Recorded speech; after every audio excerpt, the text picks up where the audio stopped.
साथियों नमस्कार, स्वागत है आप सभी का। उम्मीद करते हैं कि आप लोग बहुत अच्छे होंगे। तो चलिए आइए हम लोग पुनः अपने कक्षा को प्रारंभ करते हैं। आज हम लोगों को पढ़ना है साथियों संसाधन नियोजन एवं संरक्षण। साथियों संसाधन नियोजन क्या होता है? संसाधन नियोजन, तो संसाधन नियोजन का मतलब है, ध्यान से समझिएगा, संसाधन नियोजन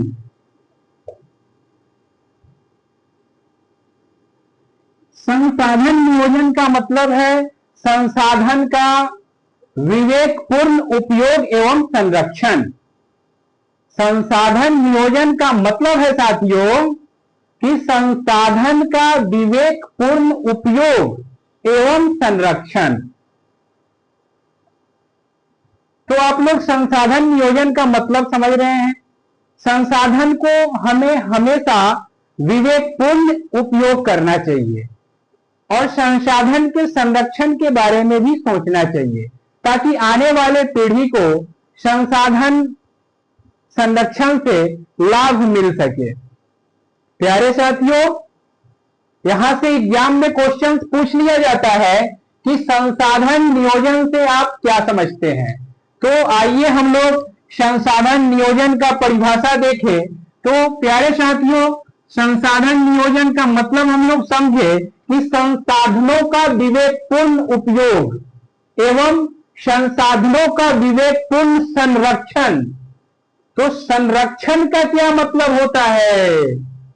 संरक्षण का मतलब होता है बचाव कार्य, यानी संरक्षण का मतलब होता है प्यारे साथियों बचाना। हम लोग भूगोल को ऐसे पढ़ेंगे कि हमें रटने की जरूरत ना हो। मेरा मानना है कि सभी विषय को इस ढंग से पढ़ा जाए कि रटने की आवश्यकता ना हो, सभी को हम लोग समझे और अपने शब्दों में उत्तर दे। तो प्यारे साथियों, अब हम लोग आ जाते हैं अपने मुद्दे पे, संसाधन नियोजन। तो हमने कहा कि संसाधन नियोजन का मतलब है संसाधन का विवेकपूर्ण उपयोग एवं संरक्षण। तो संरक्षण का मतलब होता है बचाव।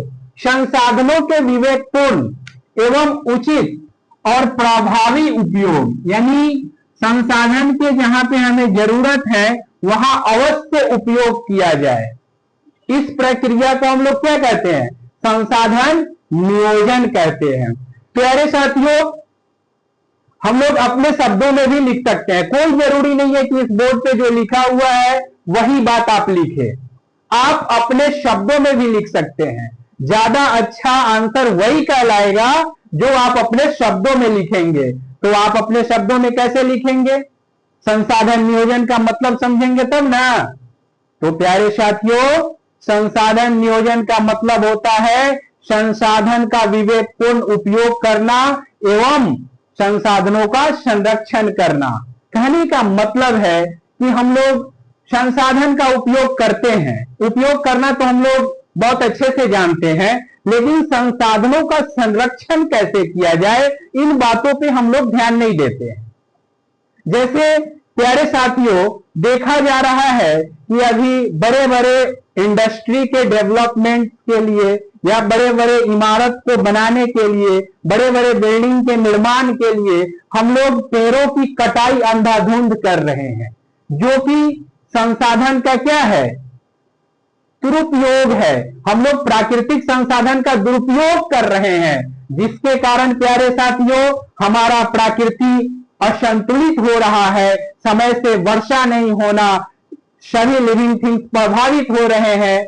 तो प्यारे साथियों, सबसे पहले हमें संसाधन संरक्षण को समझना चाहिए। तो उम्मीद करते हैं कि आप लोग संसाधन का नियोजन समझ गए होंगे और संसाधन नियोजन से रिलेटेड एक मुख्य बात है कि संसाधन नियोजन का मुख्य उद्देश्य संसाधनों का अधिकतम लाभ उठाना है। हमें प्राकृतिक संसाधनों का क्या करना चाहिए? अधिकतम लाभ उठाना चाहिए। साथियों, हमें प्राकृतिक संसाधन का अधिकतम लाभ उठाना चाहिए एवं उनकी बर्बादी को रोकना चाहिए। साथियों, बर्बादी को रोकना चाहिए। जैसे मान लीजिए कि हम लोग क्या कर रहे हैं, अभी गर्मी का दिन है तो नल खोल देते हैं और पानी को क्या कर रहे हैं, बहा रहे हैं, बेवजह पानी को बहा रहे हैं और कह रहे हैं कि धूल मिट्टी को मार रहे हैं। तो ये पानी की बर्बादी संसाधन की बर्बादी है। हम लोग बड़े बड़े इमारतों के निर्माण के लिए, हम लोग बड़े बड़े भवनों के निर्माण के लिए पेड़ों की अंधाधुंध कटाई कर रहे हैं। प्यारे साथियों, ये क्या है, संसाधन का बर्बादी तो ही है।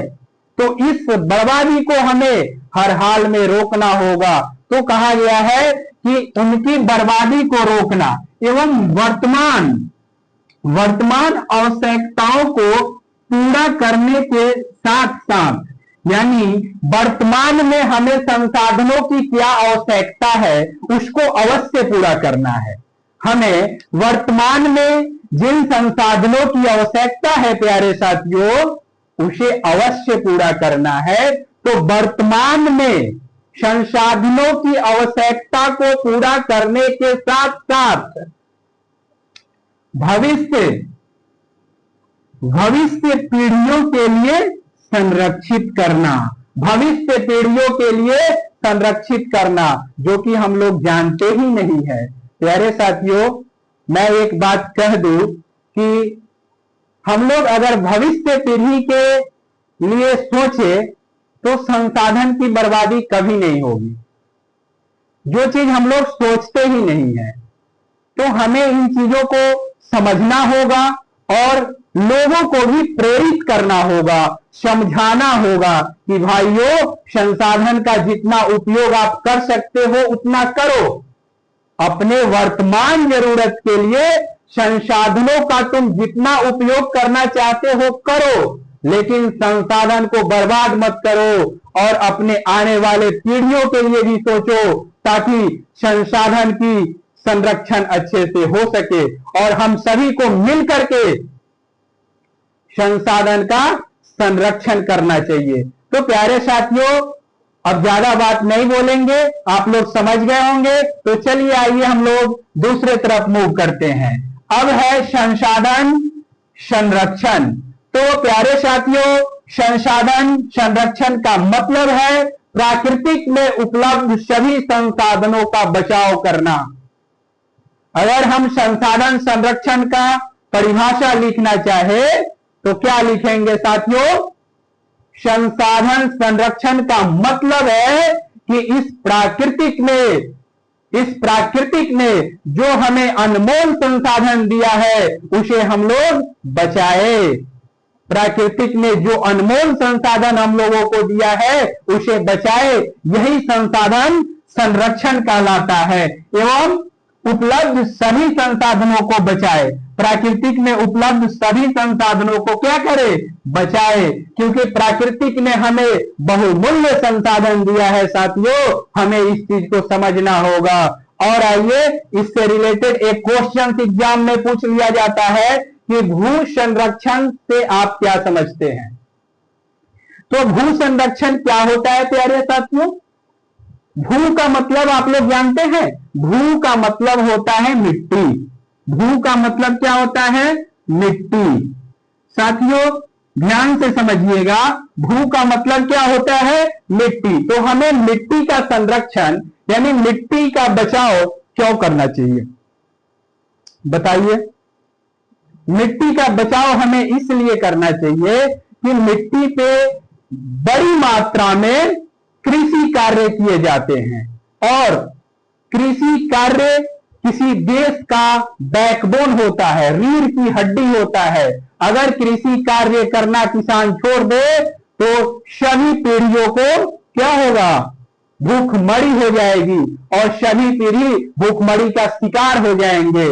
इसलिए हमें भू का संरक्षण अवश्य करना चाहिए। तो प्यारे साथियों, यहां से क्वेश्चन कैसे पूछा जाता है कि भू संरक्षण से आप क्या समझते हैं? बहुत ही इंपॉर्टेंट लाइन है कि मिट्टी के कटाव को रोकना एवं मिट्टी की उत्पादकता को बढ़ावा देना भू संरक्षण कहलाता है। प्यारे साथियों ध्यान से समझिएगा, मिट्टी के कटाव को रोकना एवं मिट्टी की उत्पादक शक्ति को बढ़ाना भू संरक्षण कहलाता है। मिट्टी के कटाव को रोकना एवं मिट्टी की उत्पादकता को बढ़ाना भू संरक्षण कहलाता है। और यह कृषि और पर्यावरण के लिए क्या है साथियों? महत्वपूर्ण है।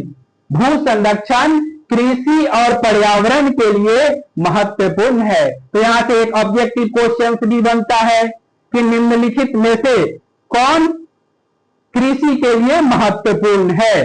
तो कृषि के लिए कौन महत्वपूर्ण है, कौन सा कारण महत्वपूर्ण है? तो ऑप्शन में होगा भू संरक्षण या भूमि संरक्षण। आप लोग हंसते हंसते क्या कीजिएगा? टिक कर दीजिएगा। तो प्यारे साथियों उम्मीद करें कि आप लोग इन सेशंस को अच्छे से समझे होंगे। तो चलिए आइए हम लोग एक और क्वेश्चन पे डिस्कशन कर लेते हैं साथियों।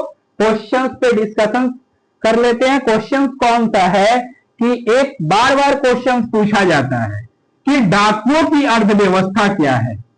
साथियों डाकुओं की अर्थव्यवस्था क्या है?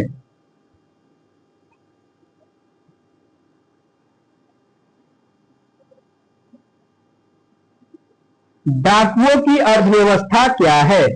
साथियों डाकुओं की अर्थव्यवस्था क्या है?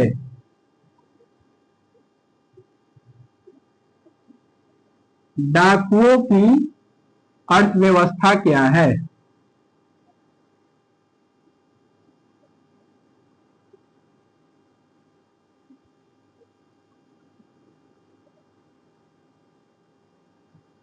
डाकुओं की अर्थव्यवस्था क्या है? तो प्यारे साथियों डाकुओं के अर्थव्यवस्था का मतलब है, अभिप्राय है संसाधन का दोहन। क्वेश्चन पूछा जाता है कि डाकुओं की अर्थव्यवस्था से आप क्या समझते हैं या डाकुओं की अर्थव्यवस्था क्या है? तो डाकुओं का अर्थव्यवस्था का मतलब है संसाधन का दुरुपयोग, संसाधन का दोहन, संसाधन को बर्बाद करना। यानी संसाधन के वैसी प्रक्रिया जिसमें संसाधन का दोहन किया जाए, संसाधन का बर्बादी हो, यानी संसाधन को बर्बाद किया जाए, इसे क्या कहते हैं साथियों? डाकुओं की अर्थव्यवस्था कहते हैं। क्या कहते हैं? डाकुओं की अर्थव्यवस्था कहते हैं। तो साथियों उम्मीद करते हैं कि ये सेशन आप लोगों को बहुत अच्छा लगा होगा और फिर हम लोग नेक्स्ट सेशन में मिलेंगे। तब तक के लिए जय हिंद। मन लगा करके पढ़िए।